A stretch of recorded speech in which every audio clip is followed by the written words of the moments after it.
नमस्कार, स्वागत है आपका न्यूज 11 में। मैं हूं आपके साथ आदर्श तिवारी और शुरुआत करते हैं इस बुलेटिन की बड़ी खबर के साथ। धार में भोजशाला के सर्वे का आज तीसरा दिन है। एएसआई की टीम सर्वे कर रही है। सर्वे टीम के साथ हिंदू मुस्लिम पक्षकार भी मौजूद है। सुरक्षा के लिए पुलिस बल की तैनाती भी की गई है। 6 हफ्ते में रिपोर्ट सौंपनी होगी। कल 9 घंटे सर्वे का काम हुआ था। कोर्ट ने 6 हफ्ते में रिपोर्ट मांगी है, तो 6 हफ्ते में रिपोर्ट एएसआई को सौंपनी होगी। कल 9 घंटे सर्वे का काम हुआ था। कोर्ट ने 6 हफ्ते के अंदर यह रिपोर्ट मांगी है। एएसआई की टीम हिंदू मुस्लिम पक्षकार के साथ सर्वे के काम में जुटी हुई है। धार में भोजशाला के सर्वे का यह काम चल रहा है। दरअसल ये माना जाता है कि इस भोजशाला को राजा भोज ने बनवाया था, लेकिन उसके बाद मुगल आक्रांताओं ने उस पर कब्जा कर लिया। और इस खबर पर ज्यादा जानकारी के साथ धार से हमारे सहयोगी नरेंद्र सीधा जुड़े हुए हैं। नरेंद्र, सर्वे का काम जारी है। अभी तक क्या कुछ एएसआई के हाथ लगा होगा? कुछ ऐसी जानकारी फिलहाल निकलकर सामने आई है और एएसआई की टीम मौजूद है, तो उनके साथ और कौन कौन है इस सर्वे के दौरान अंदर भोजशाला में मौजूद?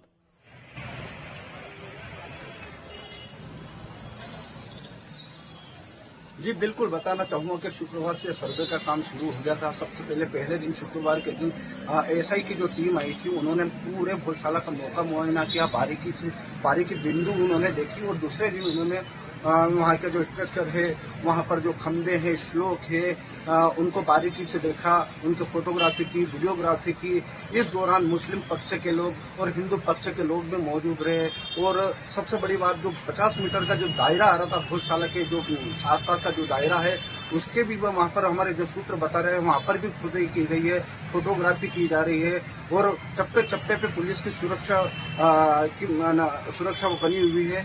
और भोजशाला में सर्वे के दौरान किसी को भी अंदर जाने की अनुमति नहीं दी गई है। यहाँ तक कि मीडिया कर्मी के लिए भी एक भोजशाला के बाहर एक मंच बना दिया गया है। वहीं से मीडिया कर्मी भी अपना जो कवरेज कर रहा है। आप मेरे पीछे देख सकते हैं कि यहाँ पर एएसआई की जो गाड़ियाँ खड़ी है ना, ये गाड़ियाँ खड़ी हुई है, 3-4 गाड़ियाँ खड़ी है, बैरिकेड लगे हुए हैं, भारी पुलिस सुरक्षा बल वहाँ पर तैनात है। किसी को भी भोजशाला के भीतर या भोजशाला के परिसर में जाने की अनुमति नहीं है। जी बिल्कुल, तस्वीर भी दिखा रहे हैं। और इस बात की भी जानकारी जरूर दीजिए नरेंद्र, क्योंकि जिस तरीके से ये वहां पर सर्वे का काम चल रहा है, इस सर्वे को लेकर राजनीतिक दलों की तरफ से भी कुछ सवाल खड़े कर दिए गए। कांग्रेस पार्टी सवाल खड़े कर रही है कि इसके जरिए से कहीं ना कहीं कोर्ट की अवमानना तक का आरोप लगा दिया गया। लेकिन इस सर्वे को लेकर किस तरीके की सुगबुगाहट वहां दिखाई दे रही है? कब तक ये सर्वे का काम पूरा हो सकता है?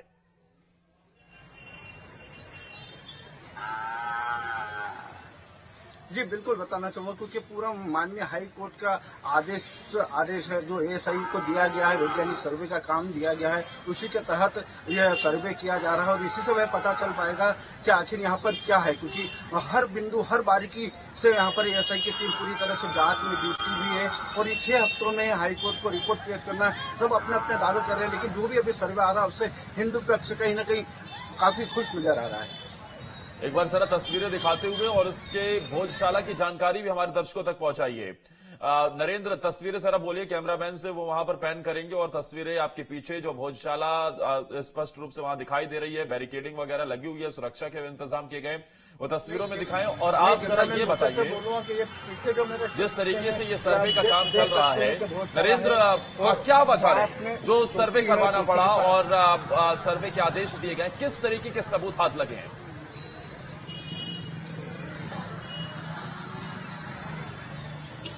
जी, दोनों ही पक्ष अपने अपने दावे करती आई है। मुस्लिम पक्ष अपना दावा कर रही थी, हिंदू पक्ष अपना दावा कर रहे थे। ऐसे में एएसआई ने मंगलवार को हिंदुओं के लिए पूजा पाठ के लिए समय दे दिया था पूरा दिन, और वहीं मुस्लिम को शुक्रवार के लिए नमाज अदा करने की अनुमति दी थी। वहीं बाकी के दिन आम लोगों के लिए भी भोजशाला को खोली गई थी। लेकिन यह पूरा मामला जो हाई कोर्ट में लंबित पड़ा हुआ था, हाई कोर्ट ने इसको बिल्कुल पहली प्राथमिकता से लिया और एएसआई को यह आदेश दिए कि यहाँ पर जो वैज्ञानिक सर्वे के तौर पर इनको देखा जाए कि आखिर यहाँ पर क्या है। और उसी के तहत वीडियोग्राफी, फोटोग्राफी और खुदाई के जरिए यहाँ पर जो खंभे बने हुए हैं, श्लोक बने हुए, खुदाई की जा रही है, जिससे ये पता चल सके कि आखिर ये मंदिर है या फिर मस्जिद। नरेंद्र, क्या वहां पर सर्वे की टीम के किसी भी अधिकारी से आपकी बातचीत हुई? क्या जानकारी उनकी तरफ से दी गई है? कब तक ये पूरा सर्वे खत्म हो सकता है? और सुरक्षा के कैसे इंतजाम वहां पर किए गए हैं कि किसी भी तरीके से माहौल बिगड़े ना?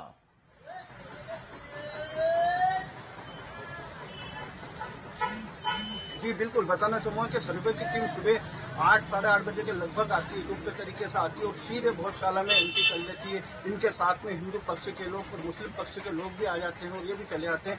हालांकि वैज्ञानिक तौर पे जो एसआई के लोग, जो 5 सदस्यीय टीम यहाँ पर पहुंची है, किसी भी तरह से मीडिया से बात नहीं कर रही है, मीडिया से दूरी बनाई रखना चाह रही है और जल्द से जल्द इनका कहना है कि जो भी तथ्य है, जो भी सबूत है, जो भी साक्ष्य है, वो पूरे तौर पर हाई कोर्ट में ही पेश किए जाएंगे। वहीं सुरक्षा की अगर बात करें तो यहाँ पर अतिरिक्त बल पुलिस तैनात किया गया है। भोजशाला के चारों ओर पुलिस बल तैनात कर दिया गया है ताकि किसी भी कोने से, किसी भी जगह से भोजशाला में कोई भी व्यक्ति प्रवेश न कर सके। जी शुक्रिया आपका निशान, तमाम जानकारी देने के लिए। अब हमारे साथ गौरव भी जुड़ गए हैं राजधानी भोपाल से। एक बार आपको गौरव के पास लिए चलते हैं। गौरव, धार भोजशाला का ये सर्वे एएसआई की टीम कर रही है।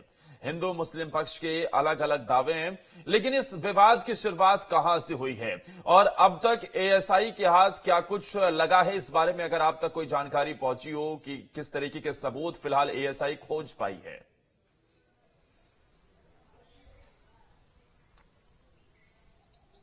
देखिए, जब भी किसी स्थापत्य के बारे में जानकारी जुटानी होती है कि ये कितना पुराना है, क्या इसकी स्थिति है, तो उसके लिए कार्बन डेटिंग तकनीक का इस्तेमाल किया जाता है।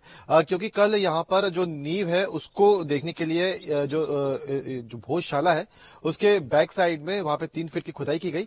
वहां पे जो नींव थी उसके सैंपल्स आज लिए जाएंगे, क्योंकि नींव कितनी पुरानी है उससे ये जानकारी मिलेगी कि ये जो भोजशाला है ये कितनी पुरानी है। क्योंकि इस पूरे विवाद की शुरुआत की अगर आपने बात की है तो मैं आपको बताना चाहूंगा कि भोजशाला को लेकर ये दावा किया जाता है कि राजा भोज ने इस भोजशाला का निर्माण करवाया था 1100 ईस्वी के आसपास, और उस दौरान यहाँ पर राजा भोज की जो राजधानी थी वो धार हुआ करती थी। इसके बाद 14वीं शताब्दी में अलाउद्दीन खिलजी के द्वारा यहाँ पर आक्रमण किया गया था और उसके बाद इस भोजशाला को तोड़ने की कोशिश की गई थी। ये इतिहास के पन्नों में दावे किए जाते हैं। इसके बाद चिश्ती संत के नाम पर यहाँ पे एक मस्जिद का निर्माण बाद में करवाया गया था। इस भोजशाला को 2 से 3 बार तोड़ने की कोशिश की गई है, ये भी दावा किया जाता है। और इन्हीं दावों के बीच में जब 1902 में इसका सर्वे अंग्रेजों के द्वारा करवाया गया था तो ये चीज निकलकर भी आई थी कि यहाँ पे एक भोजशाला हुआ करती थी। इसके अलावा ये भी दावा किया जाता है कि इस भोजशाला में एक विश्वविद्यालय भी हुआ करता था जो नालंदा या कहे तक्षशिला की तर्ज पर बनाया गया था। हालांकि जब आक्रांताओं के हमले हुए थे उस दौरान इस विश्वविद्यालय का पूरी तरह से खत्म कर दिया गया था। ये दावे भी किए जाते हैं। लेकिन 2003 में जब इस भोजशाला का सर्वे किया गया था, क्योंकि ये सर्वे इसका पहली बार नहीं हो रहा है, 1902 में अंग्रेजों के द्वारा कराया गया था और 2003 में इससे पहले एक बार सर्वे हो चुका है। और उस सर्वे के बाद ये अनुमति हिंदू पक्ष को दी गई थी कि वो मंगलवार को यहाँ पर हनुमान चालीसा का पाठ कर सकते हैं। इसके अलावा शुक्रवार को मुस्लिम पक्ष यहाँ पर नमाज अदा कर सकते हैं। सारी व्यवस्थाएं ठीक ठाक चल रही थी, लेकिन उसके बाद विवाद दोनों पक्षों के बीच में बढ़ा और मामला हाईकोर्ट पहुंचा और अब हाईकोर्ट ने एक बार फिर से इस पूरे भोजशाला का दोबारा से सर्वे करने का आदेश दिया है। 5 टीमें इसके लिए गठित की गई हैं और 6 हफ्ते के अंदर इन टीमों को अपना सर्वे कंप्लीट करके हाईकोर्ट के अंदर अपनी रिपोर्ट सौंपनी है। अब सर्वे किस तरीके से किया जा रहा है उसके बारे में आपको बताना चाहूंगा कि सीसीटीवी जो वीडियोग्राफी है उसका भी इस्तेमाल इस पूरे सर्वे में किया जा रहा है। जहां पर भी खुदाई की जा रही है, जहां से भी साक्ष्य लिए जा रहे हैं, उन सभी तथ्यों के वीडियो रिकॉर्ड किए जा रहे हैं और इन वीडियो रिकॉर्डिंग्स को हाईकोर्ट में साक्ष्य के तौर पर रखा जाएगा। अब जब कार्बन डेटिंग के माध्यम से नींव के सैंपल्स लिए जाएंगे तो उससे ये पता लग जाएगा कि इसका निर्माण कब किया गया था। क्योंकि जब सर्वे की टीम अंदर पहुंची थी तो ये दावा किया गया था कि जो भोजशाला का निर्माण, जो उसका स्ट्रक्चर है वो एक मंदिर की तरह है। इसके अलावा ये भी दावा किया गया था कि प्राकृत भाषा में यहाँ पे कई सारे देवी देवताओं के नाम लिखे हुए हैं। प्राकृत भाषा ये वो भाषा है जो 6वीं शताब्दी से लेकर 14वीं शताब्दी तक आम जन की भाषा रही थी। हिंदी की जगह प्राकृत भाषा का उस समय प्रचलन हुआ करता था और उस भाषा में यहाँ पे देवी देवताओं के नाम लिखे हुए हैं, ये दावे किए गए हैं। इसके अलावा ये भी कहा गया है कि यहाँ पे जो कमरे हैं वहां पे कई सारे देवी देवताओं के मूर्तियां भी मिली हैं। अब यहाँ पे जो इसकी जो भोजशाला की छत है वहां पे 3 फीट की खुदाई वहां पे खुदाई की गई है, उस छत के सैंपल लिए गए हैं और उसके बाद जो नींव है उसके सैंपल्स यहाँ पे लिए गए हैं और तमाम जो यहाँ पे कमरे हैं उनको खोला जाएगा। वहां पे जो जो चीजें रखी गई हैं उनका मुआयना किया जाएगा और ये देखा जाएगा कि जो यहाँ पे मूर्तियां हैं रखी हुई हैं या जो भी साजो सामान यहाँ से मिला है वो कितना पुराना है और उसका क्या लिंक इस भोजशाला से है। इसके अलावा जो पूरे स्ट्रक्चर की जो नक्काशी है, जो पूरा स्ट्रक्चर है वो किस तरीके से बनाया गया है उसकी पूरी मैपिंग यहाँ पे की जाएगी। क्या क्योंकि देखिए जब हम अगर उत्तर भारत की बात करें तो यहाँ पे मंदिरों के निर्माण के लिए या किसी भी तरह के भोजशाला या किसी भी तरह की इस तरह का कोई मंदिर अगर निर्मित होता है तो उसकी भी एक शैली होती है, जैसे नागर शैली के तौर पर जानते हैं। तो उस शैली के आधार पर अगर यहाँ का निर्माण किया गया होगा तो उस मैपिंग के माध्यम से ये देखा जाएगा कि क्या नागा शैली के माध्यम से इस भोजशाला का क्या उस समय निर्माण किया गया था और क्या उसके बाद इसके अंदर कोई बदलाव किया गया था। क्योंकि कोई भी नया स्ट्रक्चर अगर किसी जगह पर बनता है तो उसके स्ट्रक्चर के जो तत्व जो चीजें उसमें इस्तेमाल होती है उसकी कार्बन डेटिंग से उसका समय निकाला जा सकता है कि ये कितना पुराना है। तो इस आधार पर ये पूरा सर्वे किया जाएगा। सर्वे टीम जो है पूरी अपनी रिपोर्ट तैयार करेगी, तमाम इसमें जांचें की जाएंगी, जो सैंपल्स लिए जा रहे हैं उनकी कार्बन डेटिंग की जाएगी, जितनी मूर्तियां यहाँ पे मिल रही हैं उनको लेकर ये देखा जाएगा कि जो इतिहास में दावे किए गए हैं क्या ये जो तथ्य यहाँ पे मिल रहे हैं, जो भी सबूत यहाँ पे मिल रहे हैं, क्या ये उनसे मैच करते हैं या नहीं। क्योंकि कहा यह भी जाता है कि इस भोजशाला में बाग देवी की एक मूर्ति भी हुआ करती थी, जो 1902 में जब इस भोजशाला का सर्वे किया गया तो अंग्रेज उस बाग देवी की मूर्ति को अपने साथ विदेश ले गए थे और आज भी इंग्लैंड के एक म्यूजियम में उस बाग देवी की मूर्ति को रखा गया है। तो इस तरह के दावे यहाँ पे किए जाते रहे हैं। अब ऐसे में ये सर्वे ये बताएगा कि जो स्ट्रक्चर है वो कितना पुराना है और जो नया स्ट्रक्चर जिसको लेकर ये कहा जाता है कि ये सबसे पहले बनाया गया तो ये कार्बन डेटिंग के माध्यम से इनका समय आकलन तो निकाला जा सकता है। लेकिन अब अगर हम सर्वे की बात करें तो सर्वे का जो शुरुआत है वो भी यहाँ के एक कुंड से किया गया है। इस कुंड को लेकर हिंदू पक्ष दावा कर रहा है कि यज्ञशाला थी। इसके अलावा अगर हम मुस्लिम पक्ष की बात करें तो मुस्लिम पक्ष इसे वजू खाना के तौर पर अपने दावे कर रहा है। अब क्या सच है क्या नहीं ये तो सर्वे के बाद ही सामने आ पाएगा, क्योंकि सर्वे के दौरान जब तरफ मंगलवार